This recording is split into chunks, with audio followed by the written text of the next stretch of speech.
आज हम बात करने वाले हैं एन्यूमरेशन की, मतलब एक हैकर की तरह सोचना और जानकारी निकालना। चलिए एक बहुत ही जबरदस्त बात से शुरुआत करते हैं। कहा जाता है कि स्कैनिंग दरवाजे ढूंढती है, लेकिन एन्यूमरेशन पहचान ढूंढता है। ये सिर्फ एक लाइन नहीं है, ये हैकिंग की पूरी फिलॉसफी है। देखिए, स्कैनिंग से ये तो पता चल जाता है कि नेटवर्क पर कौन कौन से सिस्टम्स ऑनलाइन हैं। दरवाजे तो दिख जाते हैं, पर एक हैकर का असली खेल वो तो इसके बाद शुरू होता है। ये खोज करने से आगे बढ़कर खुफिया जानकारी जुटाने का काम है। तो सवाल ये उठता है कि ये एन्यूमरेशन है क्या भला? सीधी सी भाषा में कहें तो ये एक एक्टिव प्रोसेस है। हैकर इसमें सीधे टारगेट सिस्टम से सवाल जवाब करता है और जानकारी निचोड़ता है। ये कोई अंदाजा नहीं है, ना ही कोई पैसिव स्कैनिंग, ये है सीधी बातचीत। अब जरा एक हैकर के चेकलिस्ट पर नजर डालते हैं। उसे क्या क्या चाहिए होता है? उसे जानना है कि यूजर अकाउंट्स कौन कौन से हैं, सिस्टम के नाम क्या हैं, नेटवर्क में और क्या क्या रिसोर्सेज हैं, कौन सी सर्विसेज चल रही हैं, और सबसे जरूरी, किसके पास क्या करने का हक है, मतलब परमिशन क्या है। तो ये एन्यूमरेशन इतना पावरफुल क्यों है? सोचिए, एक अनजान दुश्मन हमेशा ज्यादा खतरनाक होता है ना? लेकिन जैसे ही उसकी पहचान पता चल जाती है, वो प्रिडिक्टेबल हो जाता है। यही होता है यहां। एक बार हैकर को यूजर्स, सिस्टम्स और सर्विसेज के बारे में पता चल गया तो समझ लीजिए हमले का नक्शा बनना शुरू हो गया। तो चलिए अब थोड़ा और गहराई में चलते हैं। देखते हैं कि ये डिजिटल जासूसी आखिर की कैसे जाती है। इसे ऐसे समझिए कि ये हैकर के टूलकिट के वो औजार हैं जिनसे वो सुराग निकालता है। तो सबसे पहले बात करते हैं नेट बायोस और एनएफएस एन्यूमरेशन की। ये सुनने में टेक्निकल लग सकते हैं, पर असल में काफी सिंपल हैं। नेट बायोस वो भाषा है जिससे विंडोज मशीनें आपस में एक लोकल नेटवर्क पे बात करती हैं, और एनएफएस वो यही काम यूनिक्स जैसे सिस्टम्स के लिए करता है, मतलब फाइल शेयरिंग का एक तरीका। तो इनसे पता क्या चलता है? बहुत कुछ।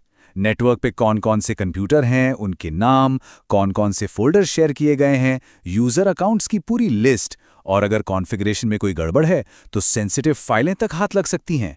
कई बार तो सिस्टम खुद ही अपनी सारी जानकारी दे देता है। अब आते हैं अगली टेक्निक पर, एसएनएमपी एन्यूमरेशन। अब देखिए, एसएनएमपी बनाया तो गया था नेटवर्क डिवाइसेस की सेहत, मतलब हेल्थ और स्टेटस पर नजर रखने के लिए, जैसे कि राउटर्स, स्विचेस, प्रिंटर्स, ये सब ठीक से काम कर रहे हैं या नहीं। लेकिन यही अच्छाई हैकर के लिए एक सुनहरा मौका बन जाती है। होता क्या है कि ये डिवाइस, जैसे राउटर्स और स्विच, मॉनिटरिंग के चक्कर में बहुत सारी जानकारी लीक कर देते हैं, और अगर इन्हें ठीक से सिक्योर नहीं किया गया तो ये किसी खजाने से कम नहीं होते, मतलब जानकारी का खजाना। चलिए अब बात करते हैं एसएमटीपी और डीएनएस एन्यूमरेशन की।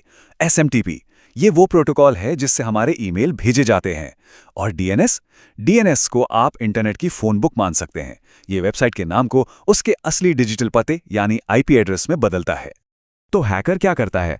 वो ईमेल सर्वर्स से ये पता लगाने की कोशिश करता है कि कौन कौन से यूजर नेम असली हैं, और डीएनएस से उसे छिपे हुए सबडोमेन मिल सकते हैं, जैसे डेव सर्वर्स या एडमिन पोर्टल्स। और ये क्या है? ये नेटवर्क में घुसने के नए दरवाजे हो सकते हैं।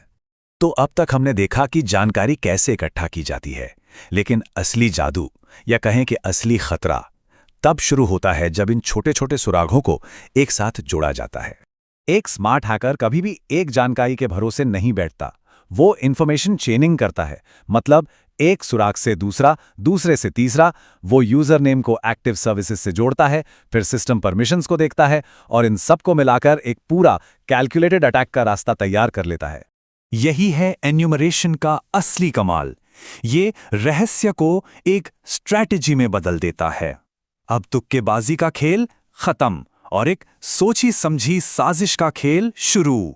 ठीक है, तो अब तक हमने हैकर के नजरिए से देखा, लेकिन सवाल यह है कि इससे बचा कैसे जाए? एक डिफेंडर क्या कर सकता है? ये खुफिया जानकारी का जो लीक है, इसे बंद कैसे किया जाए? यहां पर मामला बिल्कुल सीधा है। दो बिल्कुल उल्टे लक्ष्य हैं। हैकर चाहता है कि सिस्टम ज्यादा से ज्यादा जानकारी उगले, और डिफेंडर वो चाहता है कि सिस्टम बिल्कुल चुप रहे, कम से कम जानकारी दे। ये एक सीधी लड़ाई है इंफॉर्मेशन को लेकर। तो बचाव के तरीके क्या हैं? सबसे पहला और सबसे जरूरी नियम, प्रिंसिपल ऑफ लीस्ट प्रिविलेज, मतलब किसी को भी उतनी ही परमिशन दो जितनी उसके काम के लिए जरूरी है, 1 इंच भी ज्यादा नहीं। अपनी सर्विसेज को हार्डन करो ताकि वो फालतू की जानकारी ना दें। सख्त एक्सेस कंट्रोल लिस्ट्स लगाओ और हाँ, समय समय पर ऑडिट करते रहो कि कहीं से कोई जानकारी लीक तो नहीं हो रही। चलिए, इस पूरी बातचीत को एक बहुत ही जरूरी सोच के साथ खत्म करते हैं। सिस्टम्स अक्सर सिर्फ पासवर्ड से नहीं टूटते, वो टूटते हैं जानकारी से।